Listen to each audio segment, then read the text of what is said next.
اللہ تعالیٰ کے نام سے جو وسیع رحمت والا نہایت رحم والا ہے۔ اور لوگوں میں سے کوئی ہے جس کی بات دنیا کی زندگی میں آپ کو پسند آتی ہے، اور جو اس کے دل میں ہے اس پر وہ اللہ تعالیٰ کو گواہ بناتا ہے، حالانکہ وہ جھگڑے میں سخت جھگڑالو ہے۔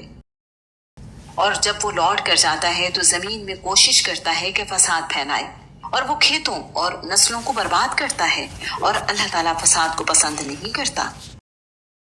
اور جب اس سے کہا جاتا ہے کہ اللہ تعالیٰ سے ڈرو تو اس کی عزت اسے گناہ کے ساتھ پکڑ لیتی ہے، چنانچہ اس کے لیے جہنم کافی ہے، اور یقیناً وہ بہت ہی برا ٹھکانہ ہے۔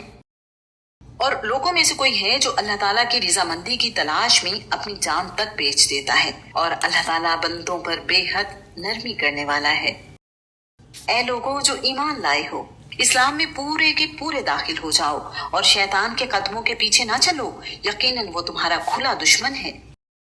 پھر اگر اس کے بعد تم پھسل گئے کہ تمہارے پاس واضح دلائل آ چکے تھے تو جان لو کہ یقیناً اللہ تعالیٰ سب پر غالب کمال حکمت والا ہے۔ وہ انتظار نہیں کرتے مگر یہ کہ اللہ تعالیٰ اور فرشتے ان کے پاس بادلوں کے سائبانوں میں آئیں اور کام پورا کر دیا جائے، اور اللہ تعالیٰ ہی کی طرف سارے معاملات لوٹائے جاتے ہیں۔ آپ بنی اسرائیل سے پوچھو،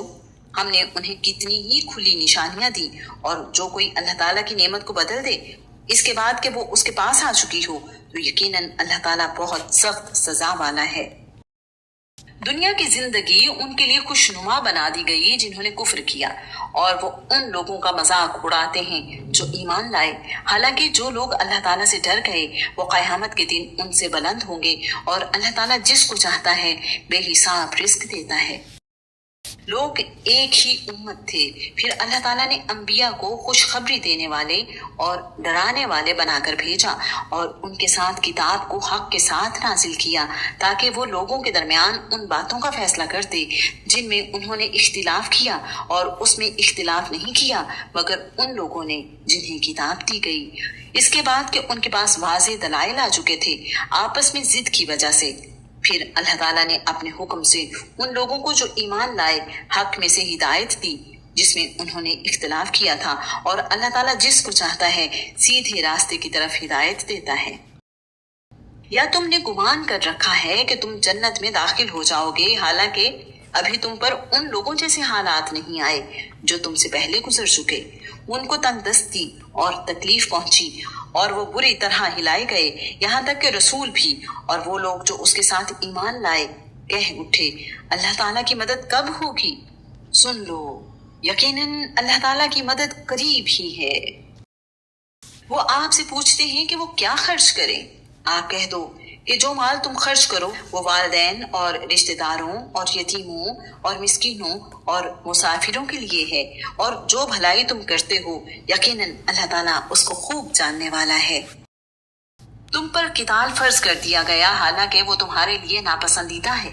اور ہو سکتا ہے کہ تم کوئی چیز ناپسند کرو اور وہ تمہارے لیے بہتر ہو، اور ہو سکتا ہے کہ تم کوئی چیز پسند کرو حالانکہ وہ تمہارے لیے بدتر ہو، اور اللہ تعالیٰ جانتا ہے تم نہیں جانتے۔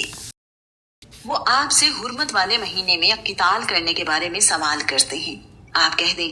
اس میں قتال کرنا کبیرہ گناہ ہے، اور اللہ تعالیٰ کی راہ سے روکنا اور اس کے ساتھ کفر کرنا اور مسجد حرام سے روکنا اور اس کے رہنے والوں کو وہاں سے نکالنا اللہ تعالیٰ کے نزدیک اس سے زیادہ بڑا گناہ ہے، اور فتنہ قتل سے زیادہ بڑا ہے، اور وہ ہمیشہ تم سے لڑتے رہیں گے حتیٰ کہ اگر وہ استطاعت پائیں تو تمہیں تمہارے دین ہی سے پھیر دیں، اور تم میں سے جو اپنے دین سے پھر جائے پھر وہ مر جائے اس حال میں کہ وہ کافر ہو تو یہی لوگ ہیں جن کے اعمال دنیا اور آخرت میں ضائع ہو گئے، اور یہی لوگ آگ والے ہیں، وہ اس میں ہمیشہ رہنے والے ہیں۔ یقیناً جو لوگ ایمان لائے اور جنہوں نے ہجرت کی اور اللہ تعالیٰ کی راہ میں جہاد کیا